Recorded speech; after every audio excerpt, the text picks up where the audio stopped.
So at some point in time, probably over the past 2.5 years, you've seen this quote show up on your LinkedIn feed.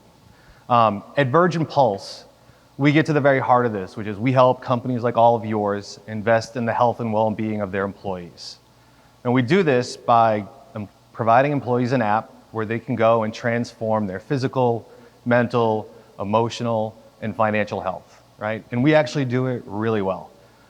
Every day we help over 14 million people improve their lives. And it's not just about the employees, although that's absolutely awesome.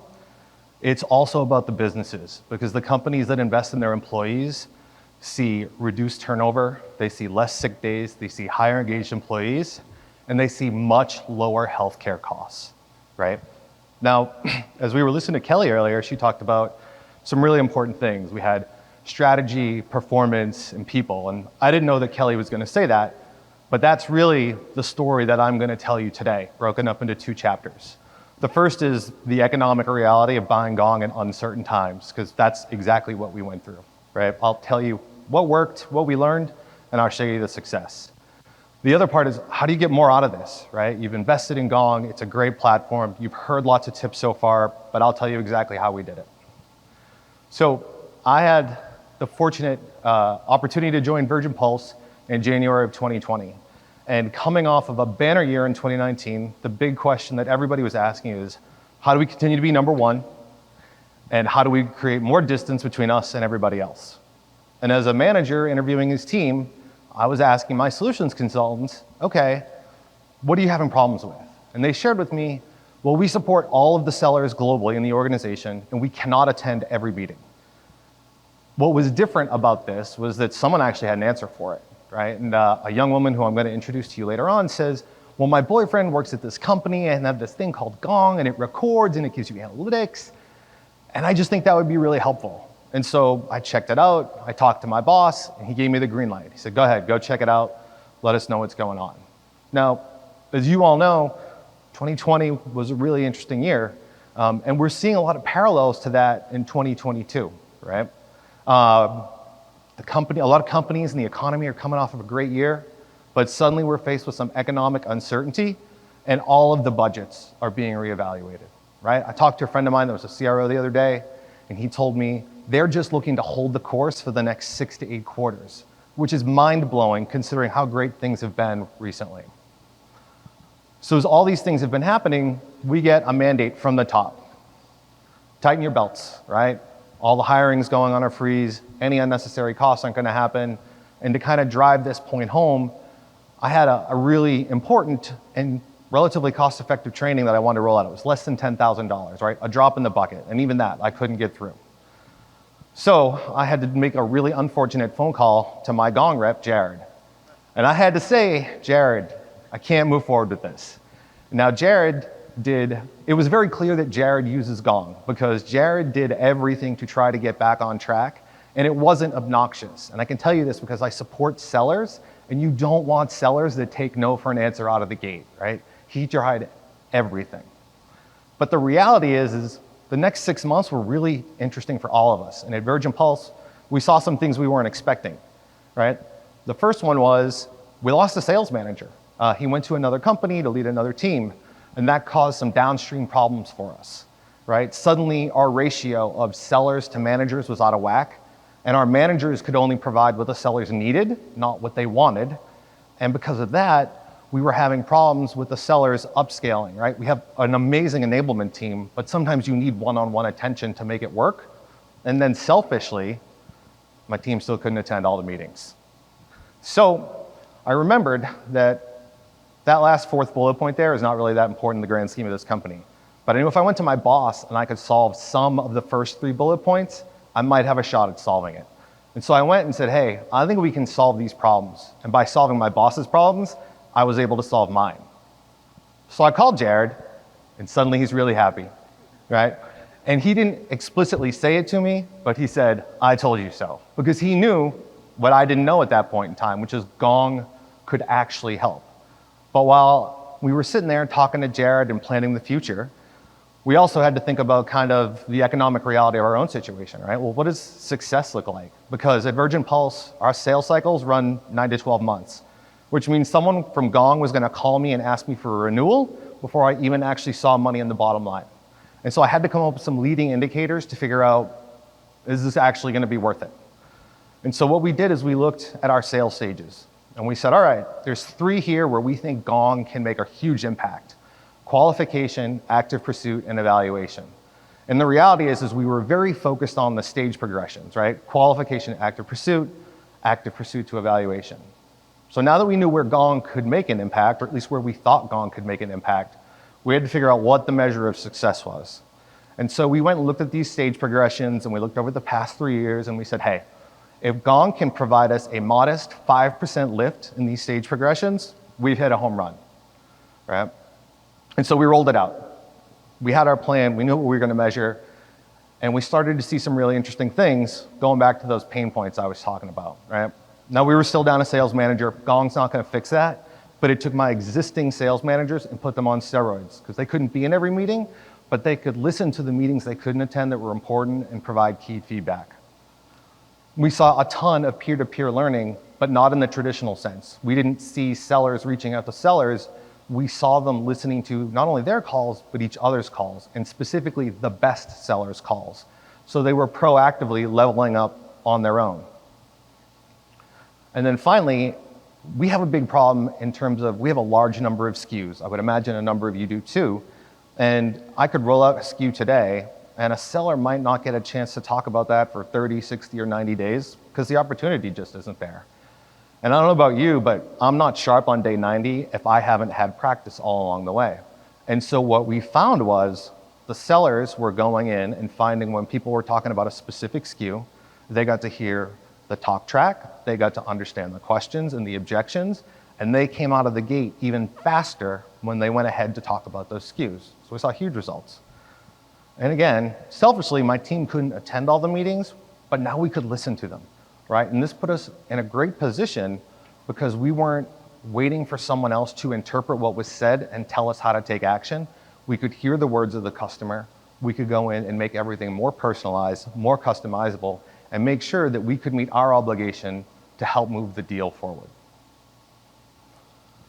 And it worked, right? Our 5% lift was a joke. Gong blew it out of the water and almost 4x'd it right at the top of the funnel. And as you would expect, when the funnel gets smaller, we'll have some less opportunities in there, but they're more valuable. And we saw the closer we got to closed one, Gong was crushing it.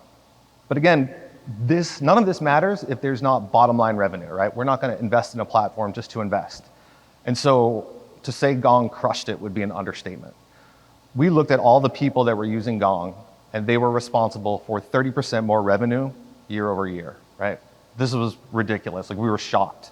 So what we did is we reached out and we polled all the people that went to President's Club, right? The elite of our top performers.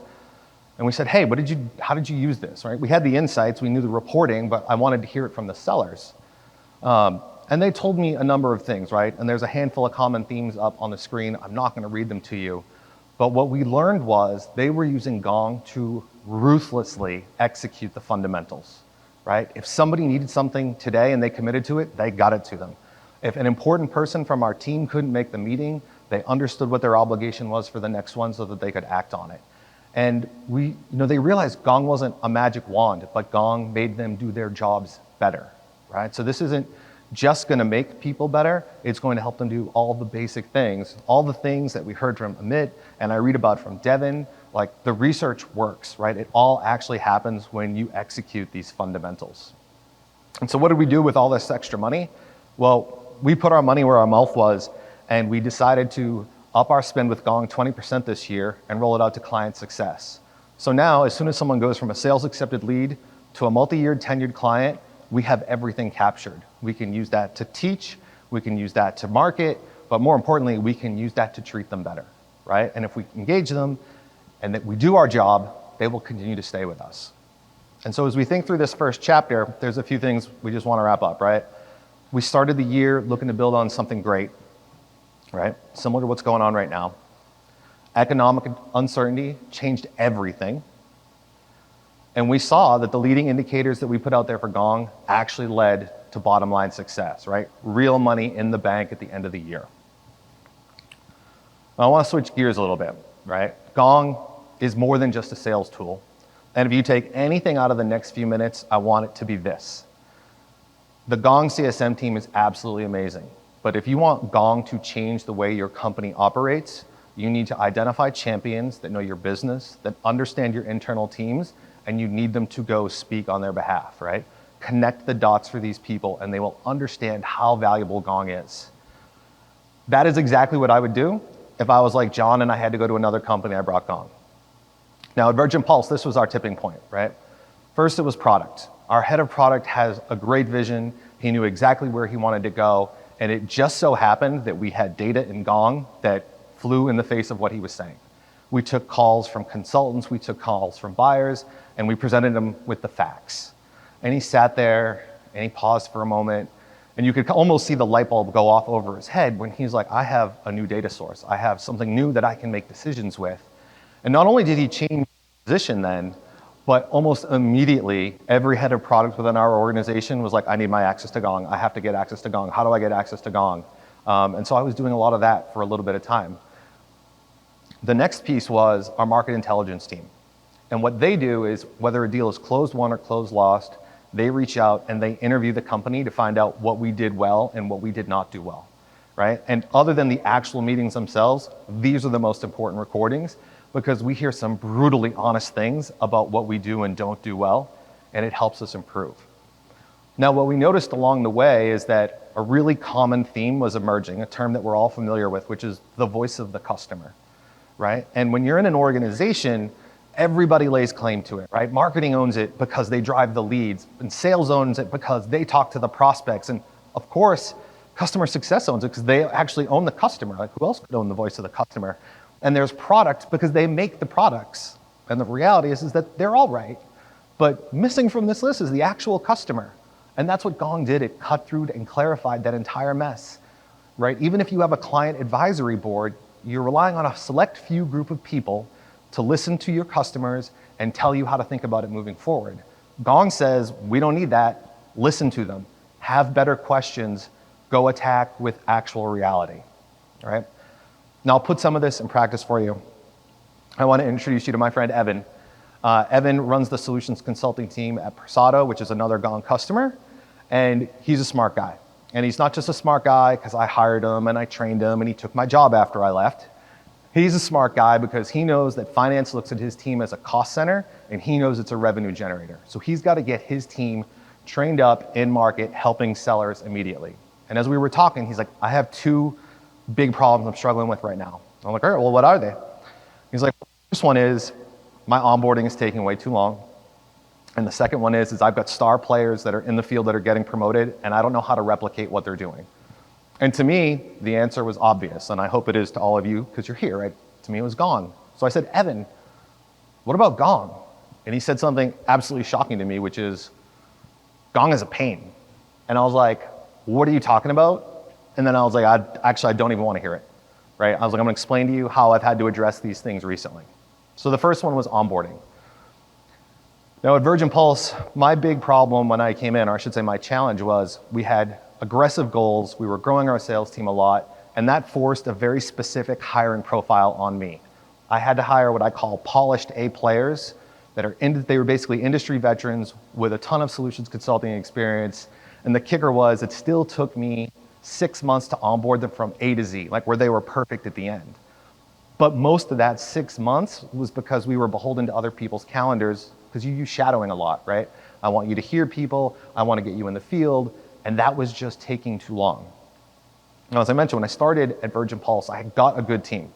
And so between having the team, hiring some polished players, and having had Gong in place for a year, I decided I wanted to take a risk, right? I wanted to take a risk and say, hey, can I go and hire A-level talent with upside, right? And this was, it feels really awesome to say it was successful now, but it was scary at that point in time to go to my boss and be like, I'm changing everything, right? So I wanted people that were smart and driven with practical experience. And what I found was I could actually get them into market in 4 months, right? So I was saving a third of my onboarding time, and I had a couple of other really cool things happen, right? One was I could take my existing A players that were covering deals up and down the pipeline in different verticals and of different values and say, hey, I only want you to focus on the best. Because I know if I have my best people in a strategic deal going head to head with my competitors, I will bet on us every time, right? The next thing was, and this is where economic reality really comes into it, is your polished A players, you have to pay at or above market. And for your players with A talent and a lot of upside, you can still pay them at or above market, but the difference between the two is huge. And when you're talking about one employee, okay, maybe not a big deal, but when you think about a team or a division or a company, that's a lot of money that you can deploy in other places, right? This was a big game changer for us. Now, the next thing Evan was running into was star players. They get promoted, they leave the field. And Evan was concerned because the two best people giving the best demos were going to be gone, and he needed to level his team up really quickly. And I had also run into this challenge recently, and so I'd like to introduce you to Erica. I've had the opportunity to work with Erica for 2 years as she was a member of my team, and during that time, she touched more than 40% of the revenue that my team touched. That is obscene and scary, but also remarkable and a testament to how smart and how hard of a worker she is. On my third day at Virgin Pulse, Erica came to me and said, hey, I want to go to sales. And I learned a really important lesson. When you're interviewing for your job, make sure to ask, are any of my star players going to look to leave? Fortunately for me, as I mentioned, I had Erica for 2 years. Now, I had Erica for 2 years because it was a pandemic, right? And that's not a strategy I would recommend any of you use to try to keep your star players. But what it bought me was a year of getting Erica recorded with Gong, right? And during that time, I was able to take the very best that she did, along with the very best that the other members of the team did, and sit down and start to educate them on how they could get better, right? And the feedback got even better in the sense that it used to be I would sit down for team meetings and say, hey, everybody, here's 3 things that we need to work on. But maybe 50 to 80% of the people that was going to apply to. Everyone else was like, I already do that, I'm fine. Now I can sit down and have very specific conversations with each person, right? We watch the tape together, I give them feedback, we talk about how to apply it, and in the next meeting, we talk about how they applied it and how it felt, right? And if they're still not sure how to do it, the chances are I have a clip of someone doing it awesome and I can help them, even if it's just copy someone out of the gate, I can get them where they need to be much quicker. And of course, as I was doing this, right, I was also charged with doubling the size of my team. I was rolling out that training that Gong helped me pay for. Thank you, Amit. And my personal credo is a solutions consulting team can do no harm. So as I'm trying to get everybody up to speed, I cannot impact the sellers, right? They still have to make all their deals.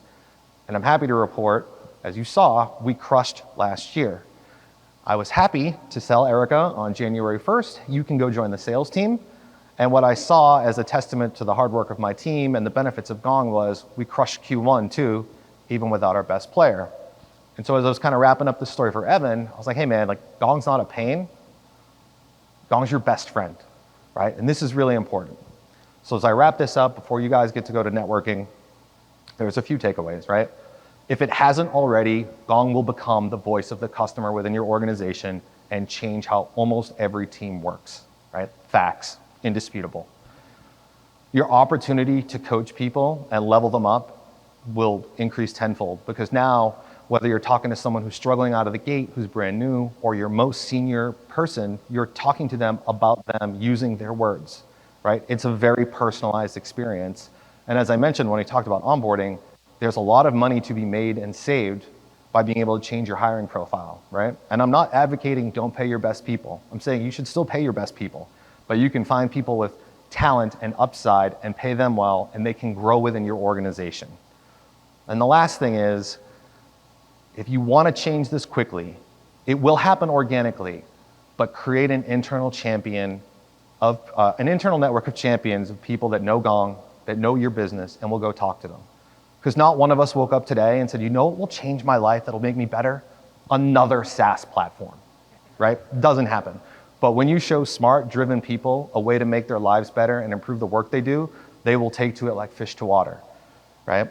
Now, I started off this presentation with a quote by Richard Branson that talked about, your employees being most valuable asset. If you read the first sentence, it also said, if you take care of your employees, they will take care of your business. And I can tell you now, after a year and a half, an investment in Gong is both taking care of your employees and taking care of your business. So thank you very much for your time. I appreciate it.